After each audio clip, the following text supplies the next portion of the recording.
Economics. Here we were discussing the agriculture marketing. Agriculture marketing basically it is a process. It is not a one time activity. It's a whole process which includes assembling, means collecting all the crops, all the agriculture product that have been made, then storage, then processing. Storage is very important here because this type of crop needs a particular type of temperature and particular type of atmosphere. So that is why storing, and then processing. So the next thing is storage. Processing means these crops cannot taken as it is. We need processing on that, like rice, wheat, everything is need processing so that they can be made for eat. They can be made ready to eat. Then transportation is very important because the place where they have been produced needs transportation so that the things can be, or crop can be, or the agro product can be reached at the place where it is there for consumption. Now the next thing is packaging. Packaging is also very important because regarding distribution, packaging and grading and distribution of different agriculture commodities, that is very important.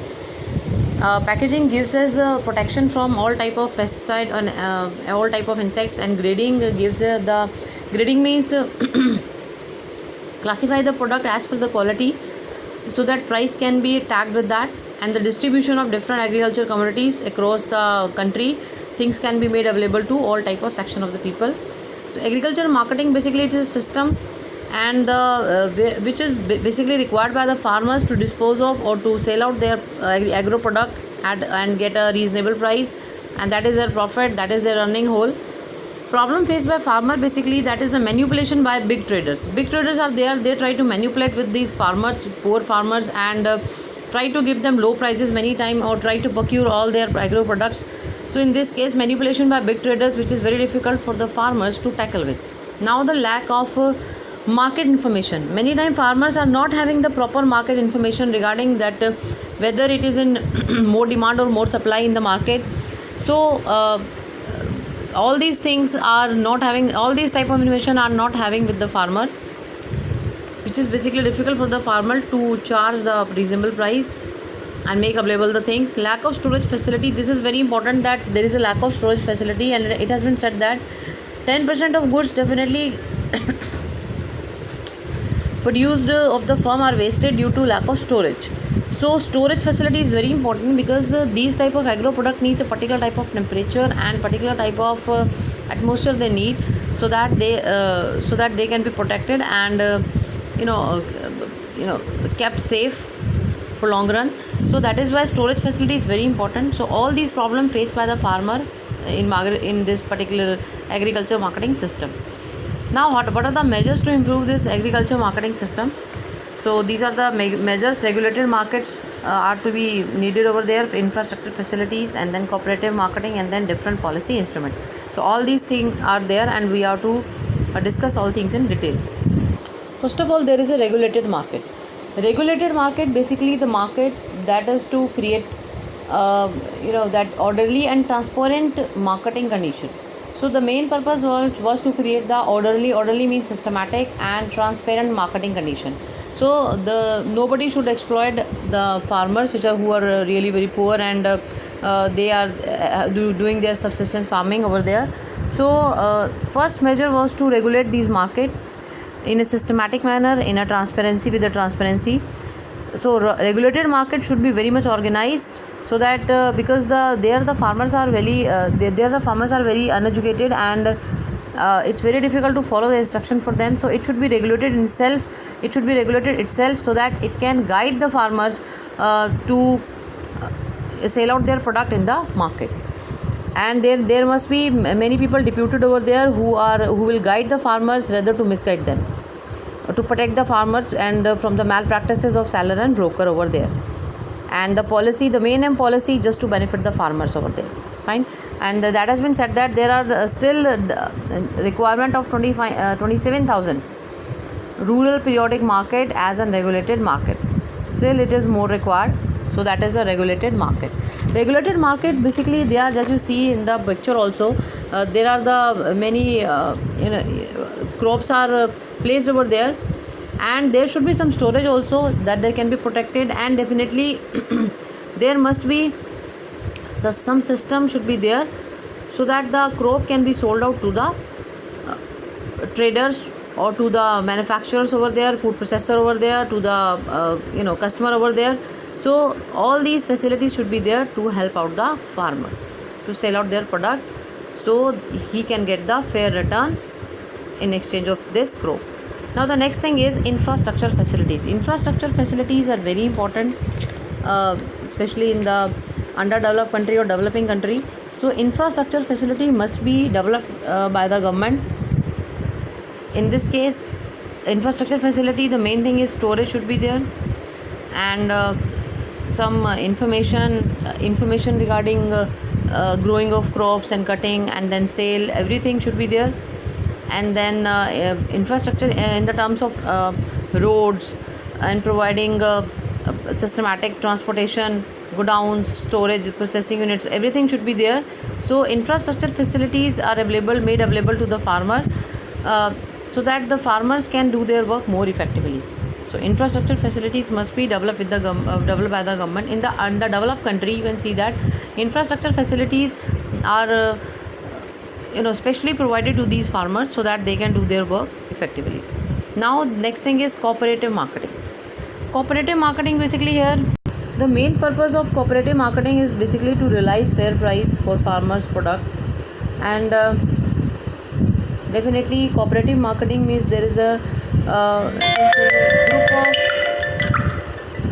group of all the farmers, so that they can sell their product to the people, to the trader, to the manufacturer, to the customer, a particular customer. So they all be together, because it's very difficult for an uneducated farmer to sell out their product in the market, and he got confused also, and he will be in problem also. So so now there is a cooperative society, marketing society has been made, which in this cooperative society all the farmers are there with their crop, and all of them all together try to sell their product at reasonable prices. So all these activities are done collectively over there, or collective bargaining and collective fixation of price and collective transportation. So all this give, if you are doing all these activity collectively, then it will give the benefit to the farmers in this way, and improve their economic condition also. And there the cooperative milk cooperatives like in Gujarat and are the very successful mantras for this agriculture marketing. But cooperative society are having some drawbacks also. One more question can come: what are the drawbacks of cooperative societies? So you can say that here three are given out to you. Inadequate coverage of farmer member. So all that might be possible that all the farmer member are not covered over there. Maybe some farmers are left and they are to sell their product alone. Lack of appropriate link between marketing and processing cooperatives. So many times cooperative societies, even that there is a group of farmer, even then it is not enough to make a link between the marketing and the processing cooperative. Marketing means who are doing all the activity like selling, making things available with transportation and all. And the processing cooperative means the cooperatives which do the processing part, because when the crops has been cut out, then it is not good to make it available for the you can say consumption. So many crop are there which need some processing, as I told you, rice, wheat and many more. So next thing is the inefficient financial management, is that they are not having proper money resources to sell out their product or for storage and all. So for that, in all these ways, the cooperative societies are having many drawbacks over there. Now different policy instrument, that is the next point for agriculture marketing system. So different policy instruments are there by the government, and this is a government initiative. This is a minimum support price. Minimum support price is basically for the help of the farmer, poor farmer. So government fixed the minimum support price for the agriculture product, and below that it is not possible for anyone to sell out the product, otherwise he can be penalized. So such a price is known as the offer price, and at which government is willing to buy any amount of grain from the farmers. So that is a support price fixed up by the government.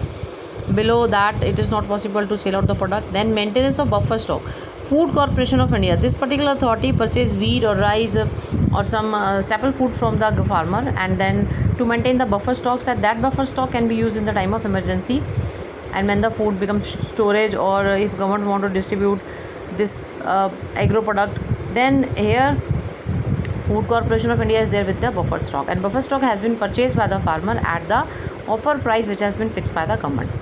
And the main purpose of this to regulate the supply, because if suppose there is a shortage of any agro product, then the supply can be filled up by this buffer stock which has been maintained by Food Corporation of India.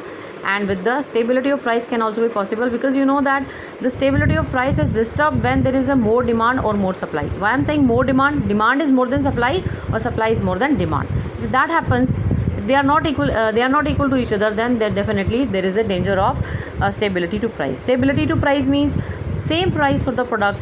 There should be no major change in the price of the product always, otherwise it will affect the economy also. So stability of prices can be possible when there is a proper storage. So proper storage has been made by the Food Corporation of India and buffer stock. And by having the proper storage, when there is a less demand, then supply is not to be made by this Food Corporation of India, and that is to be kept in the storage. When there is a more demand, then supply can be also increased up to the demand to fulfill the demand from this buffer stock. So that is to be stability in prices. Now the third point for a different policy instrument, public distribution system. So public distribution system is another system used by the government for the public from the many years. So there is a ration shop. Ration shop is a shop where which has been opened up in all the areas, local areas, and where the poor people used to go over there and purchase the product at a reasonable price. That price has been fixed by the government itself. The goods available at ration shop is definitely cheaper than the goods available at normal departmental store in the market. So nowadays, so ration shop is giving some card, and the government is giving some card, yellow card, likewise card for the people, and then they use those cards because they want to purchase the product from ration shop, so they used to show that card, and as per the card, the quantity, the quota quantity, the fixed quantity is there, which is provided by the person who is keeping, or can say ration keeper over there. He supply the product at reasonable price. So they are also known as a fair price shop, offer some essential commodities like wheat, rice, kerosene, and some other basic necessities thing can be available over there at a price below the market price, and that is for the poor section of the weaker section of the societies, because they are having their card. The card have been issued by the government for them. Now conclusion part is there that agriculture marketing system needs more updation, because it's very difficult for farmers to sell out their product at reasonable price even nowadays. All these facilities are there, but giving more use to the big farmers, rich farmers. But what about the marginal and weaker farmer? If they are not getting the benefit in this way, so the things, all these systems should be should be well managed, so that they can also provide help to the marginal farmer and weaker section people also. So it's a surprising data over there that all these facilities are there by government, but they handle only the 10% of the agro product which has been sold by these farmers to market. But all the 90%, all the rest have been handled by the private sector, and definitely private sector do everything for their profit or benefit. So it has been argued on this concept, on this point, that government should handle all the situation so that maximum benefit can go to the farmers. So with the emerging need of agriculture marketing system, and as you have just noticed that all the 90% agriculture marketing system handled by the private sector, so there are emerging fields in the marketing channel, that is the farmer market, which has their origin for selling out the product. So what is farmer market basically? Farmer market, in this farmer directly sell their product to the consumer, so it increases their income. And many example of this farmer market are like Apna Mandi in Punjab, Haryana, Rajasthan, where farmers used to sell out their product, agro product, at a reasonable price. Then Hadaspur Mandi, Pune, and then Rathu Bazaar, that is for vegetable and fruit market in Andhra Pradesh, and then Andhra Pradesh and Telangana both, and then Ujjawahar Sandys, that is farmer market in Tamil Nadu. All these facilities are emerging farmer market, which has been developed by the farmer itself, so that the goods can be made available to or agro product can be made available to the consumer, and the farmers over there get their fair return in exchange of that. And the next, some alliance with the national and multinational companies are also there with the farmers.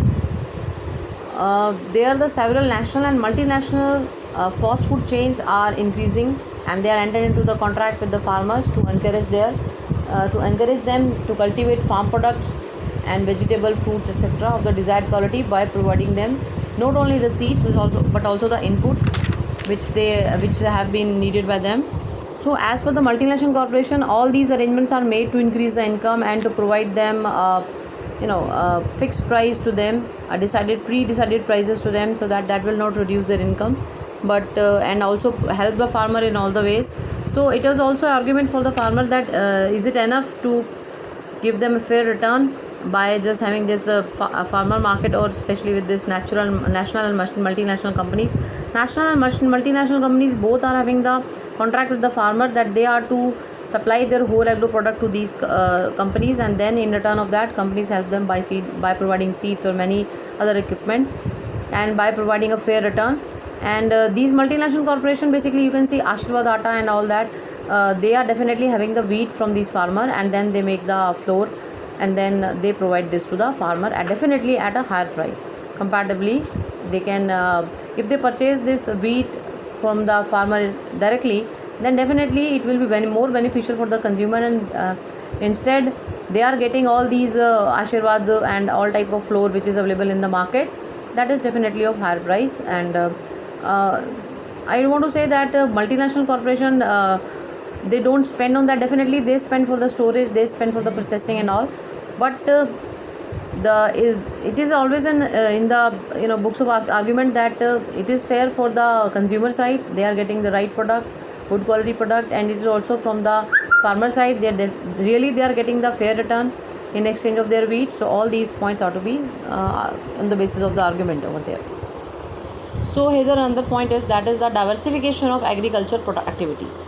So when you are talking about the diversification, then diversification includes two things. One is related to change in cropping pattern. Change in cropping pattern means earlier they were doing their all these farm activity in one way and another way. Now they are going for agricultural product for another product. So they are making the crop for definitely two different type of crop they are making on the one land. So that is relating to change in the cropping pattern. Another related to the shift of workforce from agriculture to other allied activities like livestock, you can say poultry, fisheries and some small scale industries. So all there is a shift of workforce from agriculture to other allied activities. So there is a fair need of diversification over there, because there is a greater risk in the depending exclusive on the farming for livelihood, and which is not giving enough income for the people to take care of the whole family over there and all the members for there. And then diversification towards new area is also very much important, because basically the rural people, they are having the livelihood, like you can say that productive sustainable livelihood, and they are having, and which they want to improve, they want to earn more, then definitely diversification is very much required. As you can say that agriculture is already overcrowded and as a major proportion of the increasing labor force, and which is giving not so much contribution to the GDP. So it is very important to to develop non-farm activities, other employment opportunities over there in the rural area. So here the information is given that the crop related to Kharif season, there are two type of crop, basically Kharif and Rabi. So Kharif season is giving the crops, giving the more employment opportunities, because that is having more period. Then Rabi season, it is very difficult to find out the employment opportunities in the Rabi season. So especially there are no adequate irrigation facilities are there. So diversification is very important over there, so that proper employment can be there, high level of income can be there, and poverty can be removed over there. So types of diversification are there. Diversification include two aspects. सबसे पहले तो आपकी बात हो रही है diversification of crop production, the change in cropping pattern again and again on the same land, which used to be noticed in your nearby villages also. Like they are having wheat on their land, and then after the wheat they started to produce cabbage and all the vegetable and fruits, and flowers season is there, then they start to go for that also. So all type of things I notice when I pass by these villages. They are having such type of pattern, and so that their earning will be in the continuation for whole the year, and they can earn more even. So diversification of productive activities, that is shift of workforce from agriculture to other allied activities like non-farming activities, small scale industry, leather industry, jaggery industry. All these small scale industry can be opened up over there, so that the people in the rural area, they can get the more employment opportunities over there. So diversification of agricultural activities is related to this. Now there is a more about the diversification of crop production. So when there is a diversification in case of shifting of cropping system pattern, that means there is a shifting of from the subsistence farming. Subsistence farming is basically for the for the subsistence purpose, not for earning more profit. They are just do the all the crop activities just to get their you can say agro product for the living. And but now the shift of the cropping pattern means now they start to produce for cash. They start to produce cash crops like vegetable, I said flowers, vegetables, and many times mushroom. All these activities can be done after the this season has been over, which is their main crop, that is wheat or rice over there now. And there is a dependence on one crop has been reduced, and they can earn more. So agriculture definitely a dominated occupation in nowadays for subsistence farming, and farmer should give importance to the cereals should give prime importance to the cereals in the cropping system, all type of cereals. And multi-cropping system can be there, so that dependence on one crop should be reduced in this way. And there is a need to encourage farmer to take up cultivation of wide variety of crops, so that it will give them more income. Fine. So diversification of productive activity is very important.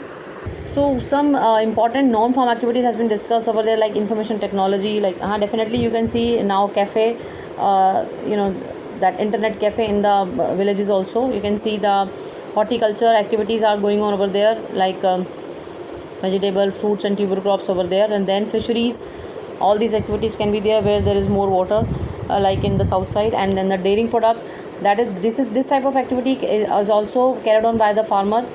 Animal husbandry can be there, that is rearing, breeding and caring of the farm animals, and many more like jaggery industry I told you. And many shops can be opened over there if they are rural area, that is why connected with the urban area. So many shops can be over there. With that we used to notice that nowadays many shops are opened in the nearby this area, because the urban area are connected with that. So all these non-farm activities should be promoted just to reduce the dependence on agro product, just to reduce the dependence on agriculture activity alone. So all these non-farm activities should be developed in all the ways. And diversification of productive activities should be there in the form of non-farm sector.